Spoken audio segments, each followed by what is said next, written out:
bit of I don't know, like a trick almost. We didn't intend it this way, but when we first conceived of this series, we thought of certain characters that really did literally just kind of run from God and from what God was doing. But the more we dug into this, the more we realized that the runaway, the idea of this person who is moving away from God, doesn't always look like someone running, like literally just running, but that sometimes it's more subtle. Sometimes that there is more of a slow resistance, or just kind of keeping their distance.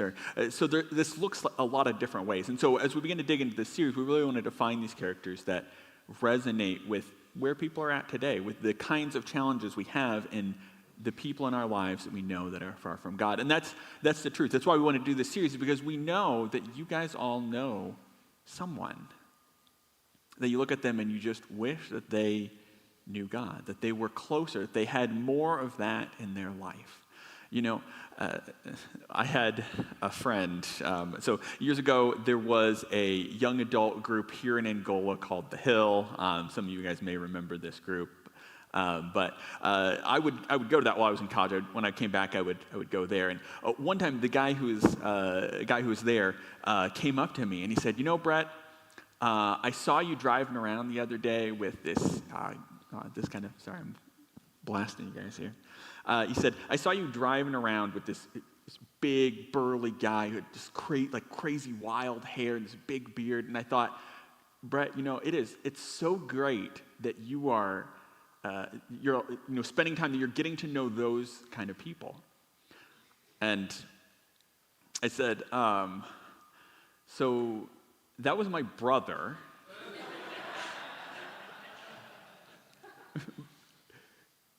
But he revealed, there's something to this, though. We have a type, right? When you think of someone who is far from God, you think of somebody who looks, feels, and acts a certain way, right? Maybe this is what you're imagining. Some tattoos, riding a bike, big burly guy. Like the person you see those people and you're kind of maybe a little worried, a little nervous, a tough person, kind of intimidating. Maybe you're imagining somebody like this, rough background. You don't know what they did. Maybe you're imagining somebody like this. Maybe you're imagining somebody like this, somebody who's into some things that make you uncomfortable. They see the world in a very different way. But let's be honest. There are probably some of you here today who, as I'm talking about this, I'm showing these pictures, you're ready to write me off.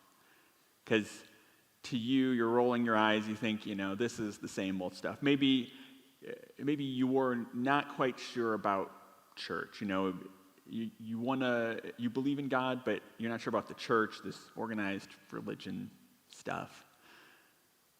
And if you were honest, the person that you're imagining looks a little more like this.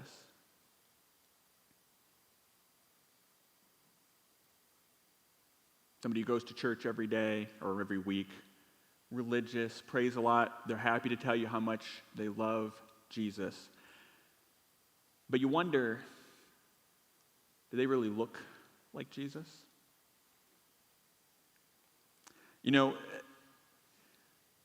For all that we love to talk about Jesus, and we love his stories, and we say we want to be like him, Jesus had a very interesting way of living his life. His ministry looked a lot different than maybe we would imagine it today. And if you're here today and that is your image of someone who is far from God, I want to tell you that Jesus felt the same way sometimes.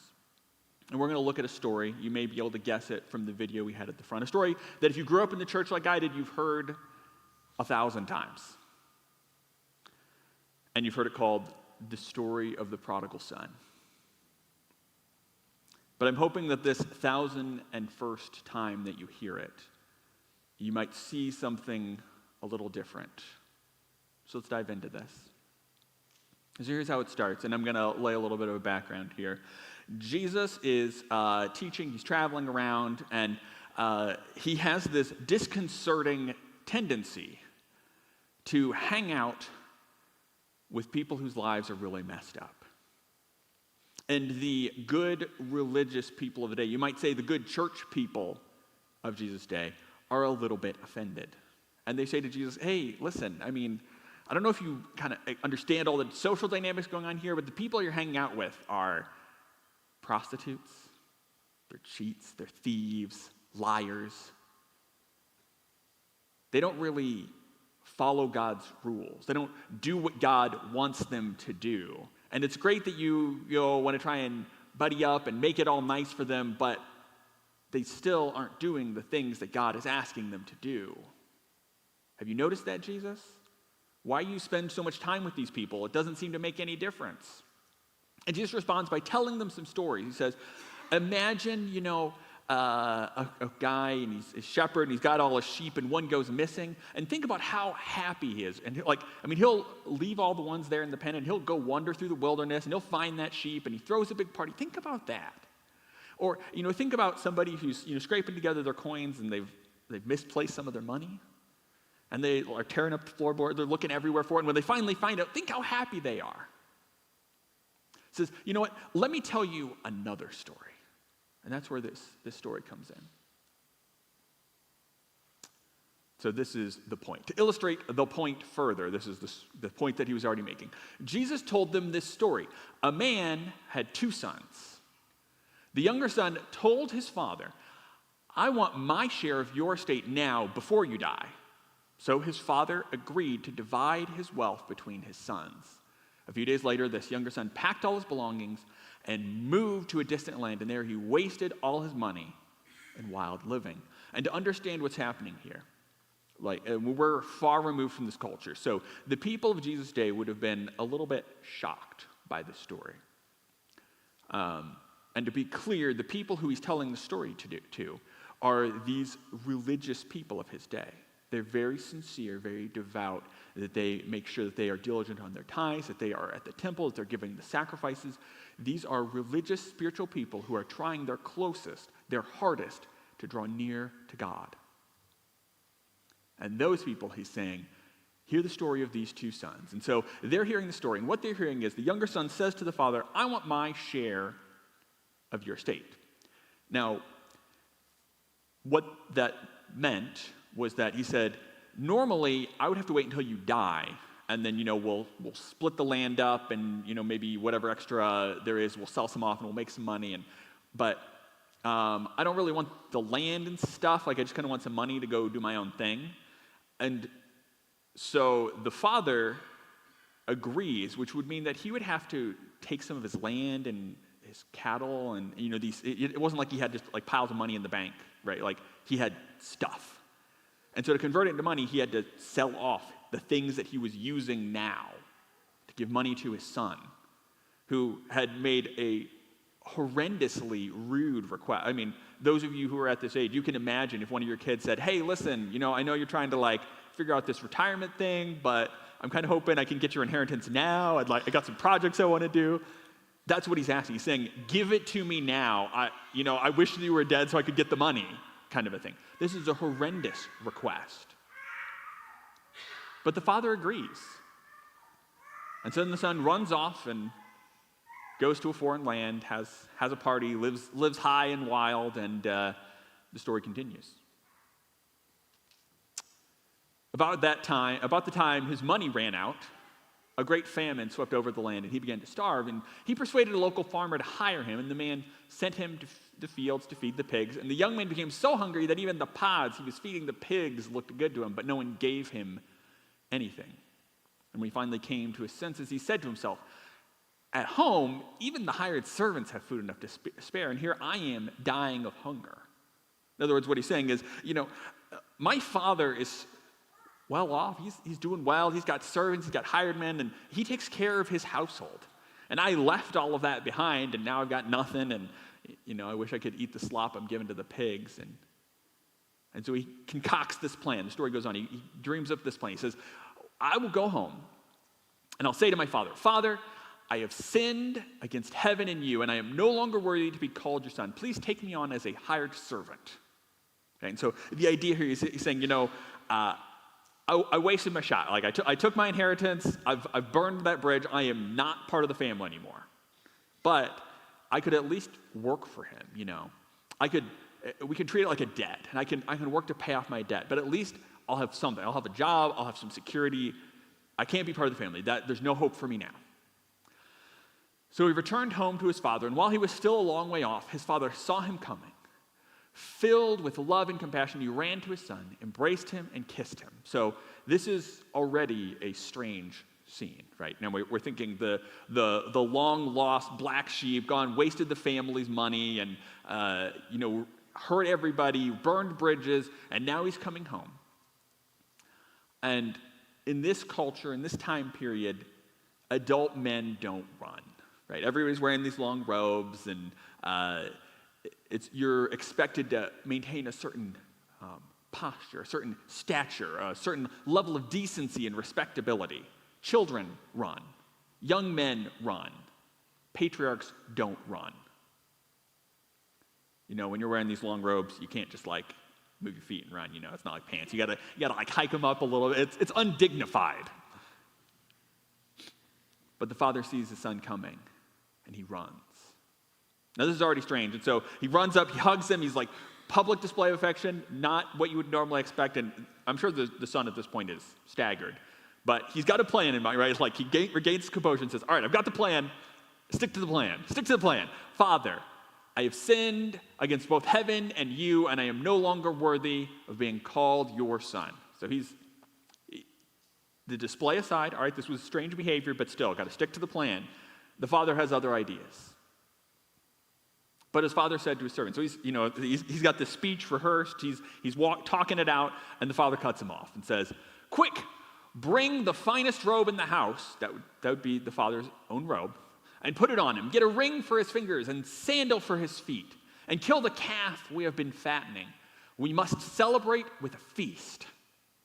And now, again, this is something that's a little different from our time period. So in this time, if you wanted meat, you had to kill one of your animals to get it. So meat's a limited supply, right? You only got so many animals. You got to take care of them. They're providing you with some other things. Maybe they've got milk. Maybe they've got wool or something like. The animals are useful. They're a resource. And when you kill them to eat them, the meat's good, but the animal is gone. So they would prepare special animals, these calves that they would fatten to have the only purpose of this animal was to eat. But again, this is a really expensive. This is your surf and turf kind of meal today. We're going all out for this party. And he says, kill the fattened calf. We're going to have a party. So a party, he's inviting the neighbors over. This is a big deal. He's saying, we're throwing the biggest celebration you guys have seen for a while. For this son of mine was dead and has now returned to life. He was lost, but now he is found. And so the party began. And this is where most people really hang on the story. Right? This is, even the video we showed at the beginning, which was, that was a great video, right? But this is what people focus on. The long-lost son, the person who's far out there, who had no idea, and he's come back, and isn't that great? The prodigal son. But I'm going to tell you guys, I think a better name for this story is A Tale of Two Sons. Because you see, the prodigal wasn't the only one who was far from God. And in fact, in some ways, he was a little bit better off in that he knew that he'd screwed up. He knew that he was far off. If you've ever talked to somebody who genuinely, they've got rough life in their past. They've been through some things, they've had some experiences, and they're thinking, they say, I want to know God, but I don't know. There's a lot of things, I got a lot of baggage, I'm trying to figure this stuff out. If you've talked to those people, you know that they know how rough their life is. They say, I get it. I know what I've come through. I don't expect God to be able to give me a second chance. I don't expect you guys to want to associate with me. I get it. They know. They know. And that's where this young man was at. He knew he'd screwed up. And he was just coming home hoping that he could put it together. So the party begins. But the father has another son. So this older son is out in the fields, and he's working, and he returns home, and there's music, and there's dancing.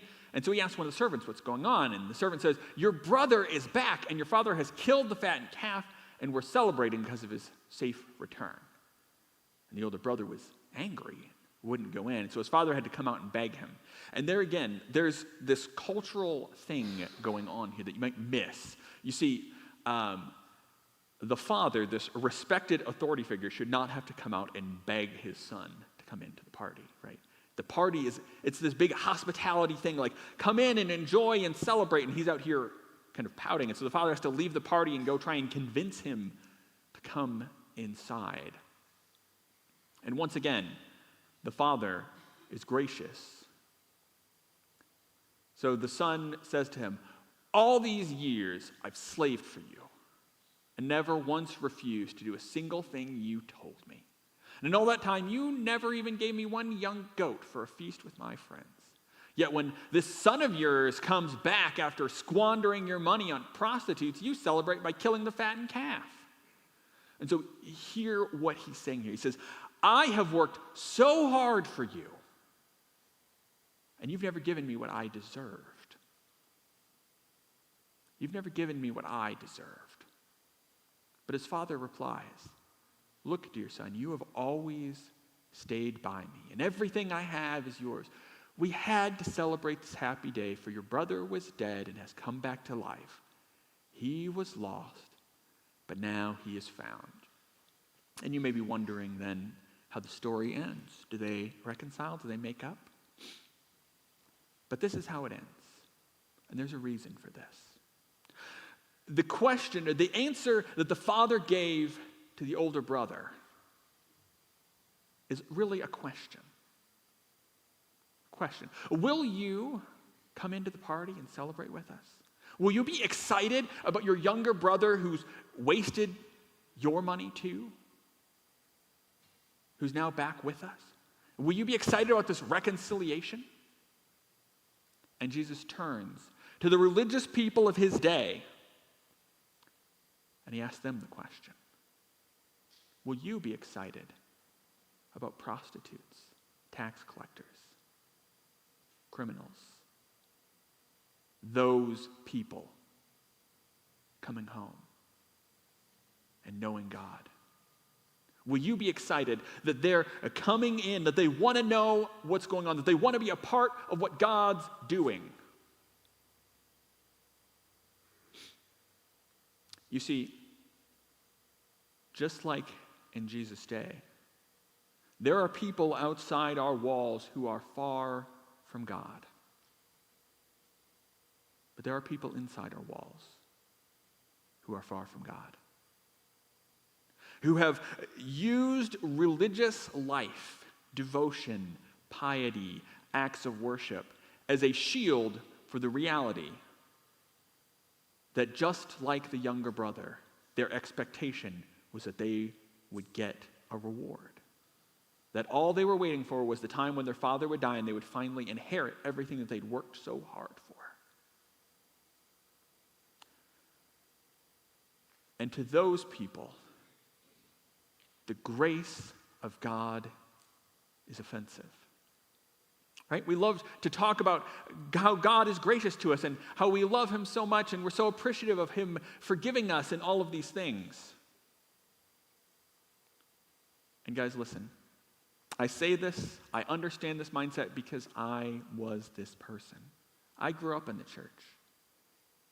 I've been in the church my whole life. And I have looked outside the church at those people who live this way, who do this thing, who swear and smoke and drink and have sex and whatever.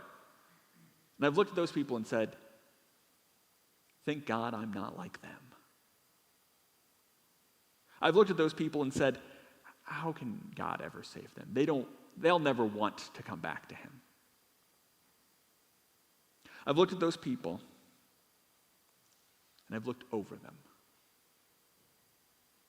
And I've been exactly like these religious leaders of Jesus' day, offended that God would care so much about them, after all I've done, and the time that I've put in service and devotion.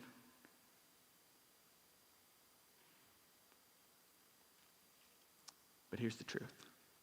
C.S. Lewis said it like this. When you know Jesus, you realize that you're just a beggar telling other beggars where you found bread.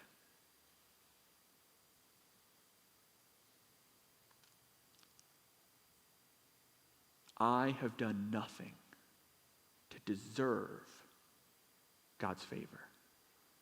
I have done nothing to deserve the Father's inheritance. But he offers it to me anyway. And so if you're here today, and you're a younger brother, you've lived your life, you have whatever in your past, it doesn't matter. It doesn't matter. The Father's invitation to you, come home. Whatever you've done, wherever you've gone, whatever's in your past, whatever you're not sure about, we'll figure it out. Just come home. But if you're here today, and you have lived a long, faithful life, and you're saying, I've earned my place in the church. I've earned God's favor. The Father's calling out to you too. And he's saying, open the door. Get out of the way. I'm calling people home. I want to bring in the lost people. And listen, they're not going to look like you. The church is going to look a little different. You'll hear some words that make you uncomfortable. You'll see some clothing that you find questionable. People have some stories that might kind of make you give them side eye. But listen, I want them to come home. Open the door. Open the door. Let me pray for you guys.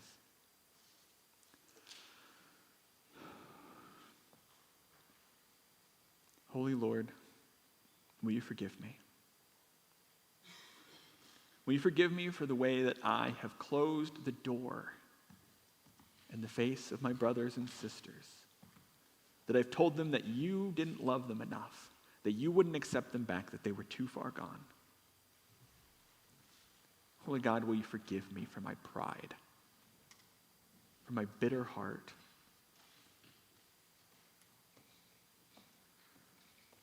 I want to know you.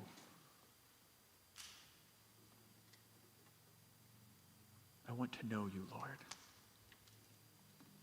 So will you have mercy on me,